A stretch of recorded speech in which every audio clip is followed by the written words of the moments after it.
Deixa eu botar a imagem. Travou tudo aqui.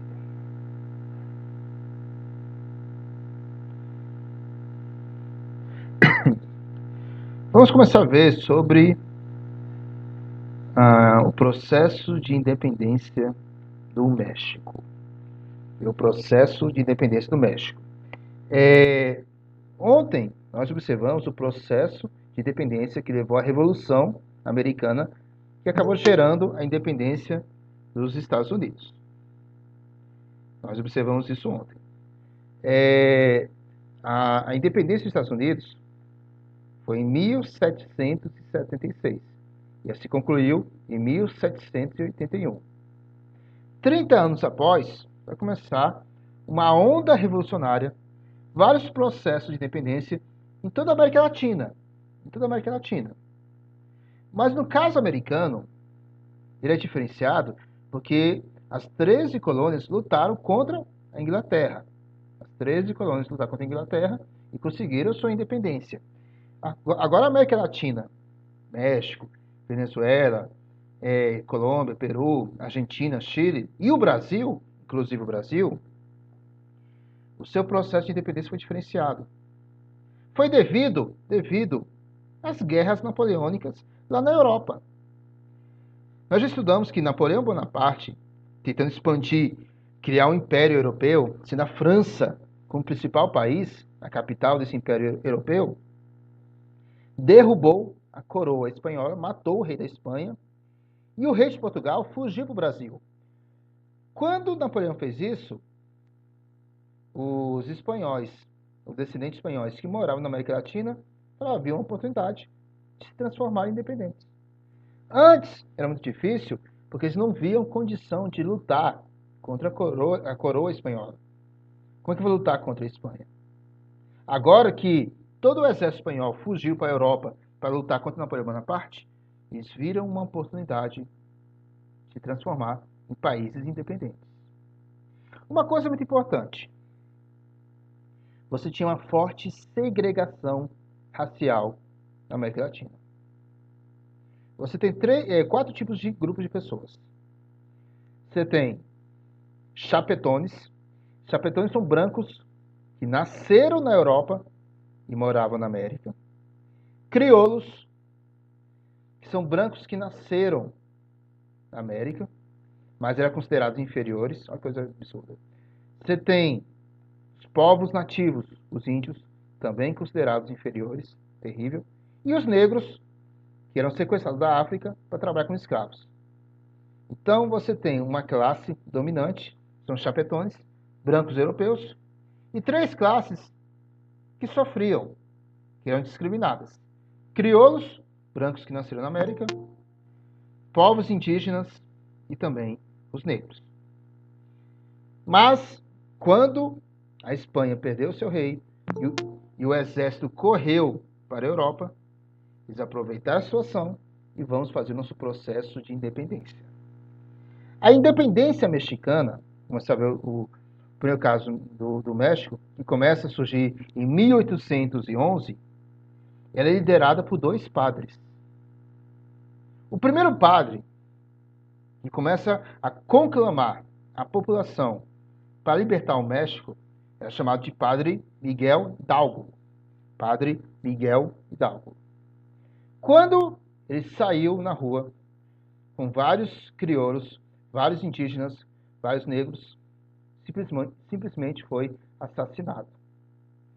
Alguns soldados da coroa espanhola que ainda estavam no México matou o padre Hidalgo. Mas com isso foi uma estratégia, vamos dizer assim, burra. Quando ele matou o padre, achou que a população ia fugir, pelo contrário. Foi como se fosse um estímulo. A população ficou mais revoltada ainda. E daí surgiu outro padre que vai liderar a população, chamado de Padre Morelos. O primeiro foi o Padre Hidalgo e o segundo, Padre Morelos. E a população sai na rua, começa a expulsar os espanhóis que viviam, os chapetones que viviam no México, e assim consegue o seu processo de independência. E quem conclama a independência no México vai ser conclamado como imperador, é o Justin Iturbide, vai ser o primeiro imperador do México. Vai ficar pouco tempo no poder. Aí o general Santana vai assumir o poder e vai criar a República Mexicana. Então, explicando o principal. A Revolução Mexicana, a Revolução Mexicana é uma revolução popular liderada por padres. A Revolução Mexicana foi uma revolução popular liderada por padres que conseguiram expulsar os espanhóis que viviam no México e assim proclamaram a independência mexicana. Outro caso, Simón Bolívar. Simón Bolívar é considerado assim, um dos maiores ícones do processo de independência do continente americano, principalmente latino-americano. Simón Bolívar, ele era um crioulo, quer dizer o quê? Que ele era branco, mas que nasceu na América, mas foi criado com todos os privilégios que existiam da coroa espanhola. Como seu pai era rico e recebeu o título de barão, então Simón Bolívar estudou na Europa e quando retornou para a Venezuela, ele observou que, como o rei da Espanha caiu, e os Estados Unidos e também o México se transformaram em países independentes, e vai começar um processo de independência em vários países sul-americanos. Ele começa a criar uma grande revolução. Ele começa a viajar para várias vilas, para várias cidades, e falar, vamos transformar várias cidades aqui em países independentes. E conclama uma grande guerra, uma grande revolução. Olha a quantidade de países que vai ajudar a criar. Venezuela, Colômbia, Equador, Peru, Bolívia e também o Panamá. Olha só. Peru vai ser um caso que eu já vou explicar. Foi uma revolução dupla de dois grandes líderes. Mas o Simón Bolívar é considerado o maior líder revolucionário porque ele consegue fazer grandes revoluções com a ajuda da população, expulsando os espanhóis e criando novos países. Aí são os países que ele ajudou a criar.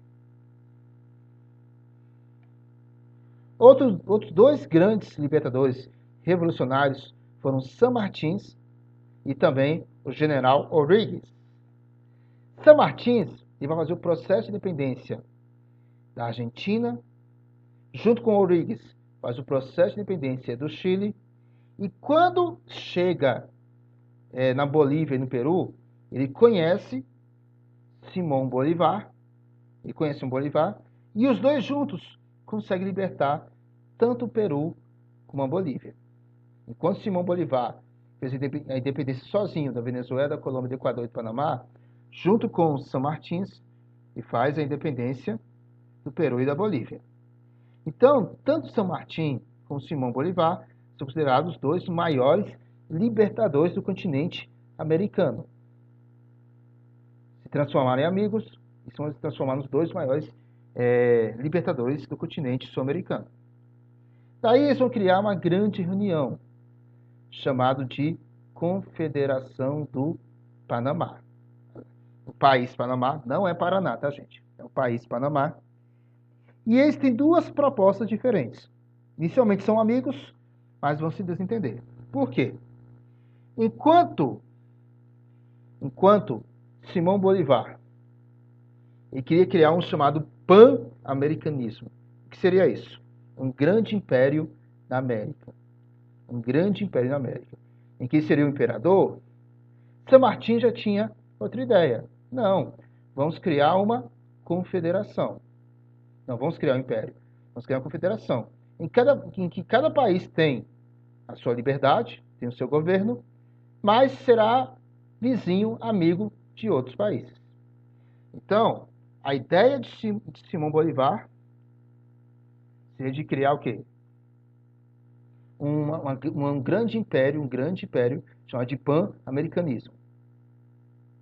Já a ideia de San Martín é o contrário.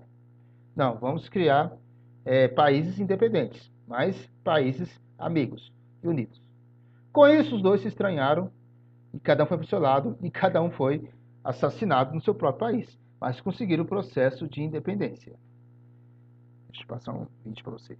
Vai, gente, eu corri com a aula de hoje, hein?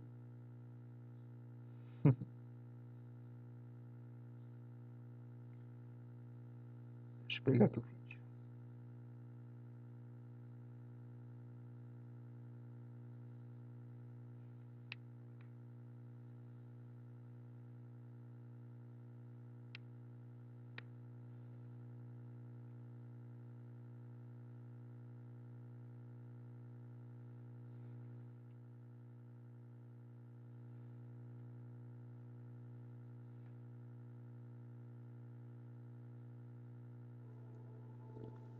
Millones de vidas humilladas han dado paso a este momento.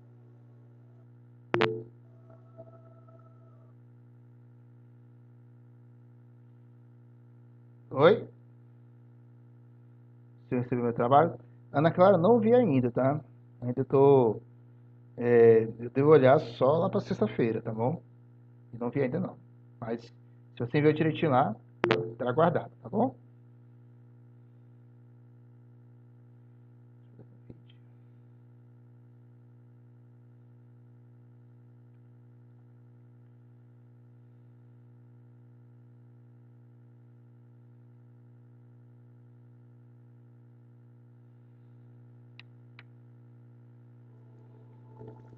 Millones de vidas humilladas han dado paso a este momento. Todos nuestros ancestros han rezado para que llegara este día final. Su sangre vive en nuestra sangre. No estamos aquí por accidente.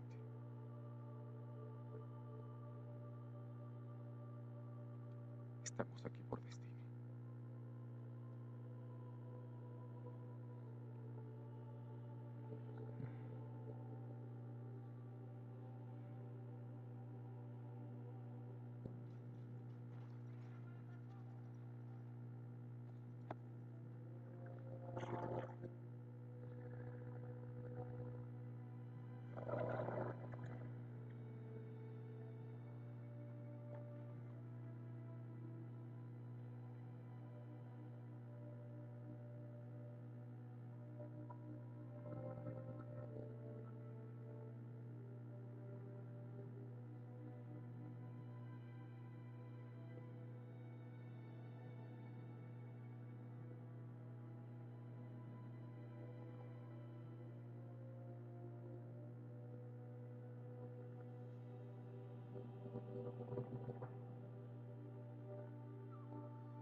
A batalha em que Simão Bolívar participou e ajudou o processo de independência.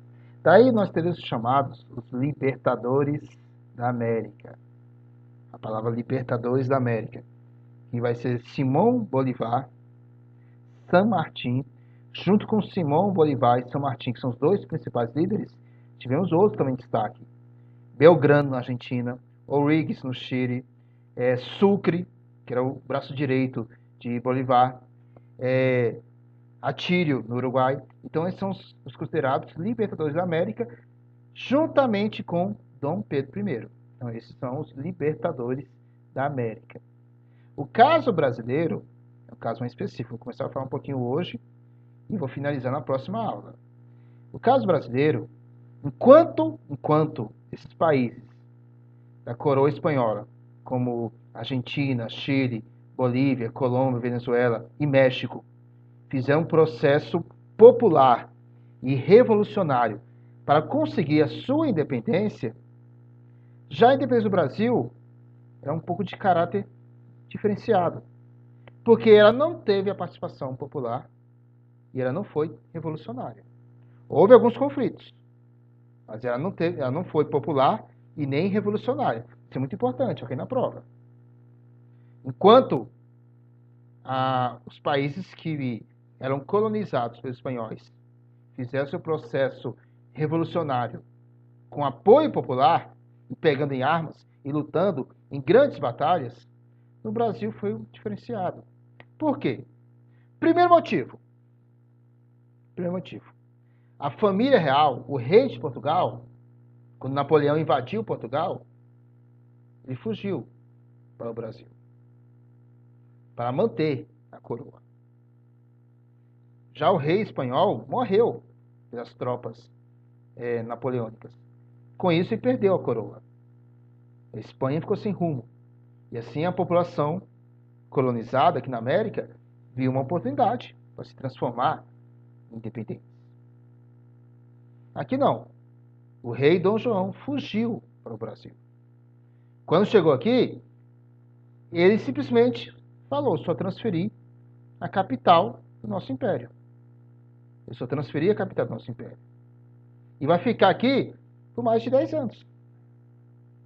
Enquanto os outros países estavam pegando fogo, ele conseguiu ficar aqui, fez algumas melhorias e acabou atraindo a população, principalmente a elite, para o seu lado. Estão entendendo a diferença? Eu vou explicar em detalhes como foi esse processo na próxima aula. Não vou entrar hoje, mas vou explicar em detalhes como foi esse processo na próxima aula. Mas é importante você entender que, enquanto de um lado foi revolucionário, o nosso foi muito mais pacífico. Dom João, o rei de Portugal, quando veio para cá, ele amava o Brasil. Diferente de Carlota Joaquina, que odiava o Brasil. Carlota Joaquina odiava e Dom João amava o Brasil. Quem é Dom João? Falando rapidamente dele. Dom João era filho de Dom Pedro, mas não Dom Pedro I, que fez a independência do Brasil. Desculpa, ele era filho de Dom Manuel, seu irmão que era Dom Pedro. Dom Manuel casou com Dona Maria. Manuel e Maria. Manuel, rei de Portugal. Maria, rainha de Portugal. Manuel teve 2 filhos, Pedro e João. 2 filhos, Pedro e João. Não é Dom Pedro, tá, gente? É outro Pedro. Dom Manuel preparou Pedro, seu filho mais velho, para se transformar no futuro rei de Portugal. Teve os melhores estudos. Era preparado militarmente, diplomaticamente, para ser o futuro rei de Portugal. Dom João, seu mais novo, vivia somente nas mordomias e estava dispensado desses estudos para se transformar rei. Mas, de repente, no inverno rigoroso em Portugal, Manuel gripou, pegou uma pneumonia muito forte e faleceu. Morreu. Quem deveria assumir? Pedro, o seu filho mais velho, para se transformar no novo rei de Portugal. Mas quando Dom Manuel, o pai, morreu, o seu filho morreu junto. Dona Maria, esposa de Manuel, o pai de Pedro e João, enlouqueceu. Ficou chamada como Rainha Maria, a louca. Ela pirou. Não aguentou ver a morte do filho mais velho e do seu esposo. Ela pirou. Então, não teve jeito. Dom João, com 16 anos, foi obrigado a se transformar em rei de Portugal. Mas ele não foi preparado para se transformar em rei de Portugal. E chorando, não quero. Vai virar rei. A primeira coisa de um rei, acho que eu já expliquei isso para vocês, é casar. A primeira obrigação de um rei é casar, para deixar um herdeiro. Então, ele casou com uma princesa espanhola, Carlota Joaquina, que odiava o Brasil. Dom João casou com Carlota Joaquina. Carlota Joaquina com 12 anos, ele com 16 anos.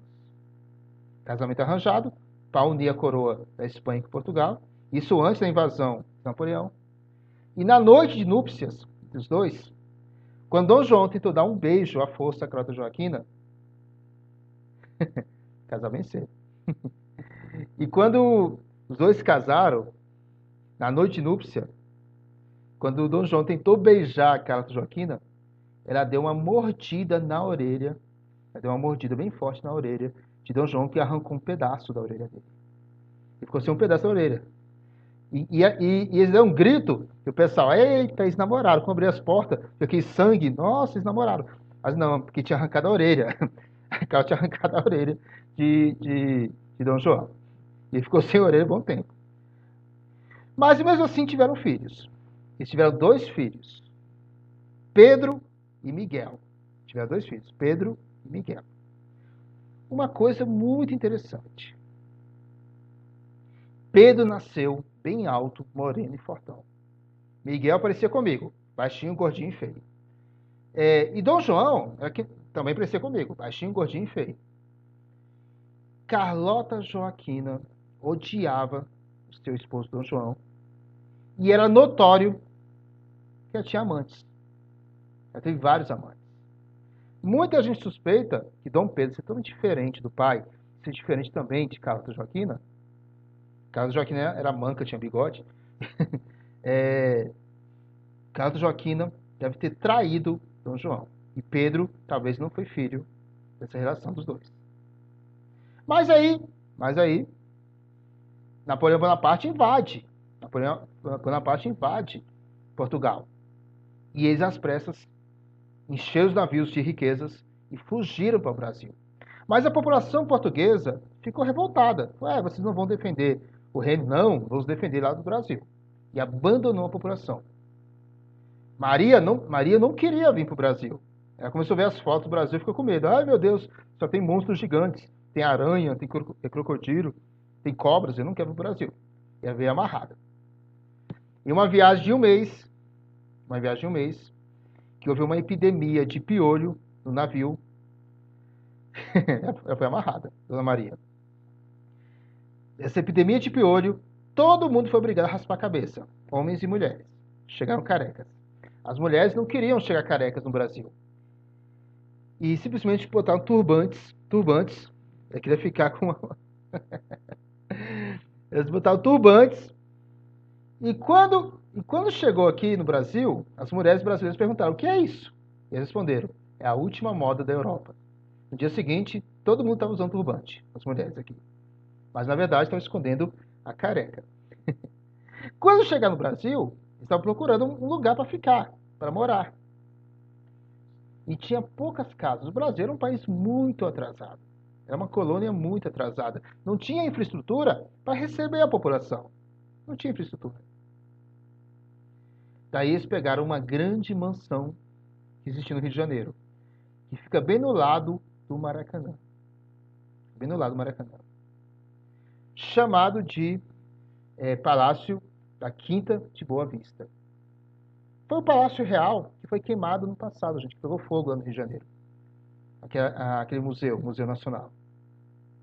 Pegou fogo do Rio de Janeiro, no começo do ano passado. Esse Palácio da Quinta Boa Vista, que fica no lado do Maracanã, era o palácio mais luxuoso que vi no Brasil. O seu dono era um traficante de escravos. A casa mais bonita do Brasil era de um traficante de escravos. Olha só. E ele cedeu para morar dos dois. Dom Pedro se apaixonou pelo Brasil. Dom Pedro amava o Brasil. Seu pai também gostava do Brasil. Mas Dom João e Carlota acabavam vivendo em lugares separados, em casas separadas. Não viviam juntos. E Carlota chegou no Brasil, esculhambando o Brasil, dizia que o Brasil só tinha macacos. Aqui é terra dos macacos, eu não quero viver aqui, eu quero voltar para a Europa. E ela não deixava ninguém encostar nela.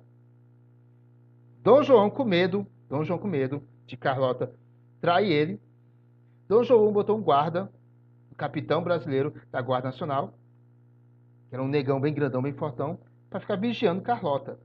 E Carlota: eu não quero um macaco ficar me vigiando. Eu não quero. Quando viu esse negão, altão, fortão, adivinha o que aconteceu? Ela se apaixonou por ele. Dom João, quando foi visitar ela, era lá com ele, beijando os amassos. Meu Deus, o que eu fiz? E matou ele. Ela que xingava, se apaixonou. Nossa, realmente maravilhoso. Se apaixonou por ele. E Dom João mandou matar ele. E os dois começaram a viver separados. Mas não podia divorciar, porque era o rei e a rainha de Portugal. Dom Pedro aprendeu toda a malandragem da mãe. Vivia saindo e se divertindo no Brasil. Pegava cavalos pangarés. Cavalos pangaré que nem cachorro vira-lata, tá, gente? É um cavalo misturado, que não tem raça. Pegava cavalos pangarés, lavava, botava um pano, uma manta real, e vendia para os fazendeiros, dizendo que era cavalo do pai. E vendia bem caro. A malandragem. Vivia em bordéis, em festas, namorando. Teve um caso que ficou muito conhecido, em que foi no bordel em Minas Gerais, e viu uma mulata muito bonita passando na frente dele. E como ele só ia escondido, de capuz, para ninguém reconhecer ele, ele tentou agarrar ela à força. E ela não sabia que era Dom Pedro, deu um tapa na cara. Sai daqui, pá! E larga. E ele caiu e o capuz saiu. E todo mundo: meu Deus, você bateu no filho do rei. Prenderam ela. E falou: não precisa prender não, pode deixar que eu dou um jeito nela. Nem pergunte o que aconteceu. Nem pergunte o que aconteceu. Dom Pedro saiu com ela para um quarto. Então, olha só o que acontece. Dom Pedro gostava muito do Brasil. Dom João também. E Carlota Joaquina não, odiava o Brasil. Até que, quando acabou as guerras napoleônicas, Dom João foi convocado para retornar para Portugal. Se não retornasse, ele perderia a coroa. E foi obrigado a retornar para Portugal. Carlota Joaquina, quando pegou o navio, voltando para Portugal, ela pegou os sapatos e jogou no mar. E falou, nem a terra eu quero carregar do Brasil. Uma coisa terrível. Dom João retornou para Portugal, para não perder a coroa, mas deixou Dom Pedro aqui. E falou, não deixe que a população transforme o Brasil em um país independente. E caso isso aconteça, que você seja esse governante. Isso eu vou explicar na próxima aula, como ele conseguiu fazer isso. E aí ele vai casar com Dona Leopoldina, que também é uma história bem interessante, que eu vou explicar na próxima aula, tá bom? Não dá tempo de explicar hoje. Certinho, gente? Alguma dúvida? Tudo certinho? Tudo certinho. Então, beijão pra vocês. Professor? Oi. Professor, Pode falar. eu acho que a gente podia fazer uma festa quando tudo voltar ao normal. Esse era o meu desejo, que eu sempre fiz peça com essa parte de história, sempre. Mas, infelizmente, eu tenho várias fotos dessas peças que eu fiz sobre essa passagem de Dom Pedro no Brasil.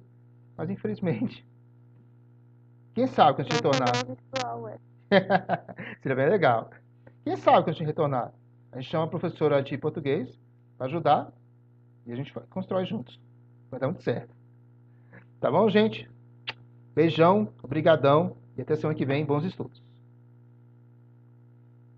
Tchau.